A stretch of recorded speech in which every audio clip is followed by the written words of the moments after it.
안녕하세요. 컨쇼 교육 주간 뉴스, 대한민국 교육 기사와 뉴스를 분석해드리는 시간을 갖도록 하겠습니다. 자, 시작해 볼까요? 고고! 자, 국어 3등급이 서울대 붙었다고? 나도 한번 넣어볼걸. 제목이 좋아서 매일경제 기사를 가지고 일단 이야기를 좀 해보도록 하겠습니다.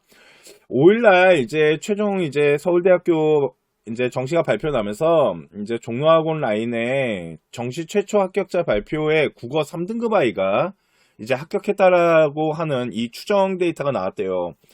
학생은 국어 3등급을 받았으나 서울대학교 지구환경과학부를 합격한 걸로 알려졌고요. 그 외에 수학과 영어는 1등급을 받았어요. 그리고 탐구도 2, 3을 받았다고 하더라고요. 이런 학생이 서울대학교 지구환경과학부 일단 비인기과입니다. 그죠? 비인기과에서 붙었을까? 그거보다 좀 다른 것을 좀 볼 것이 있다. 또 하나는 서울대 외에도 한양대나 중앙대학교도요. 서울 이제 상위권 대학교죠. 국어 3, 4등급 아이들이 최초 합을 하더라는 겁니다. 최초 합을 했다는 건 안정권이었다는 소린데 국어 3등급을 받고 한양대학교 융합전자공학부에 합격한 사례도 있고요. 이 학생도 수학은 1등급을 받았대요. 그러니까 공통점이 뭐냐면 수학을 1등급을 받았다라는 거죠. 그리고 아마 이 1등급 아이가 좀 높은 1등급일 거예요. 저희가 이제 계산을 좀 해봤고, 그리고 중앙대 같은 경우는 꼭 이렇게 최고 표준 점수를 가져가는 1등급은 아니더라도 충분히 합격선을 형성할 수 있었고, 중앙대학교 창의 ICT 공과대학교로 합격했다니까 뭐 전자공이나 이쪽이겠죠. 융합 쪽. 그래서 저희가 이게 왜 합격선을 형성할 수 있었을까를 분석을 좀 해봤어요, 제가. 그랬더니 저희 정시혁명에 답이 있더라고요. 저희가 아시다시피 2023학년 정시 대학 찾기 프로그램 정시혁명을 이제 홈페이지를 통해서 제공을 해드렸었는데 이 정시혁명 안에 답이 있더라는 겁니다. 지금부터 왜 국어 3등급 아이들이 합격할 수 있었는지 그 부분을 한번 좀 보도록 하겠습니다. 자, 이제 저희가 시뮬레이션을 하기 위해서 데이터를 좀 구성을 했는데요. 첫 번째는 뭐냐면 우리 아이가 지금 국어가 지금 보시면은 3등급이죠. 국어 3등급인 겁니다. 100분위로 치면 87점밖에 안 나와요, 지금. 이게 100분이거든요. 그런데 뭘 봐야 되냐면 지금 국어 같은 경우 이 표준 점수의 최고점을 봐야 됩니다. 최고점이 134점밖에 안 되거든요. 그런데 미적 같은 경우는 수학 같은 경우 우리 아이가 만일 표준 점수의 최고점을 가져갔다라면 왜 그러면 1등급 100분위가 100점 라인이에요. 그러니까 아까 말씀드렸지만 수학이 1등급이라는 공통점이 있다라고 그랬잖아요. 근데 보시면은 이 국어와 수학에 대한 표점이 너무 많이 벌어져 있죠. 최고점이. 그잖아요. 이게 거의 지금 점수가 11점 정도가 벌어져 있잖아요. 이러다 보니까 국어에 대한 성적보다 수학에 대한 표점을 가져갔을 때 좀 유리한 게 맞는 거죠, 지금. 왜? 대학교는 서울대학교나 한양대학교나 중앙대학교는 여기 나와 있는 100분위 갖고 뽑는 게 아니거든요. 저 위에 나와 있는 이 학생의 표점을 갖고 뽑았단 말이에요, 지금. 그리고 서울대에 간 아이는 영어가 1등급이었고요. 그리고 과학도 2, 3등급을 했습니다. 자, 이 상황에서 저희가 전체 데이터를 연구하기 위해서 시뮬레이션을 돌린 걸 가지고 그러니까 저희 정시혁명의 예측 데이터가 있었을 거 아니에요. 그걸 한번 돌려봤어요, 제가. 계산기를 두들기면서. 그랬더니 보시면 요 맨 꼭대기가 뭐냐면 그 학생이 붙었다는 지구환경과학부예요. 지구환경과학부인데 보시면 우리 아이 점수가 390점대가 나와요, 지금. 395점대가 나오거든요. 그리고 저희가 안정, 적정, 도전에서 상중하 라인에 대한 데이터를 분포대를 보여드리는데 이 데이터는 솔직히 정시는 줄 세우기거든요. 표점을 가지고 환산 점수 했을 때 전체 인원을 가지고 줄 세우기 데이터를 만든단 말이에요. 그랬더니 뭐가 뜨냐면 도전권이 뜨더라는 거죠. 그러니까 충분히 도전할 수 있는 아이였다라는 거죠. 또 하나는 이 데이터가 지금 395.50, 그러니까 395점인데 일단은 저희가 계산했을 때는 394.77까지 한번 해볼 만하다라고 말씀드렸고 제가 이거 정시혁명 분석할 때 알려드렸잖아요. 요거 도전권 문 닫고 들어가는 아이 아니라고. 문 닫고 들어가는 데이터 아니라고. 뒤로 좀 더 빠질 수 있다고 말씀드렸잖아요. 그러니까 요번에 국어가 3등급이고 과학이 2, 3이 나오더라도 서울대학교로 도전할 수 있는 데이터였다라는 거예요. 수학만 1등급이면. 이해 가십니까?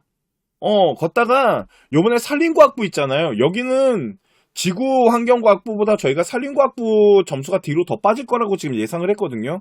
그러니까 요번에 산림과학부 같은 경우도 이런 성적대가 형성됐다라면 한번 도전해볼 만했다라는 거죠. 이거를 제가 시뮬레이션을 못 돌려본 거죠. 이걸 알았으면 제가 방송에서 말을 했을 텐데. 그렇잖아요. 이거를 데이터, 합격한 아이들 데이터를 갖고 분석해보니까 눈에 보이더라고요. 자, 또 보도록 하겠습니다. 요번에는 아까 기사에 나왔던 중앙대나 한양대학교 정시 합격한 아이 있잖아요. 그 데이터를 다시 해봤는데, 요번에는 그 아이는 영어가 2등급이에요. 요 부분 말고는 데이터를, 동일하게 구성을 했어요.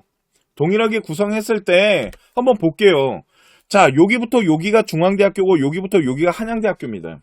중앙대학교는 아까 그 친구가 어디 합격했다고요? 창의 ICT, 그 창의 ICT가 융합공학부랑 전자전기거든요. 그랬을 때 보시면은 뭐가 뜬다? 안정권. 최초합했다면서요? 그럼요, 안정권인데. 그잖아요. 와, 국어가 100분위가 87에 3등급인데도 최초합을 하는군요. 왜? 수학을 잘 봤기 때문에. 그러니까 이게 수학이 중요합니다 라고 말하는 것보다 수학에 대한 표점이 높았기 때문에 중요했던 겁니다 라고 분석할 수 있는 거죠. 지금 이해가시죠? 한양대 같은 경우도 융합전자나 이쪽 라인 붙었다고 하잖아요. 융합전자. 그런데 거기가 적정권이 떴고 산업공학과 넣었으면 훨씬 더 안정적으로 들어갈 수도 있다.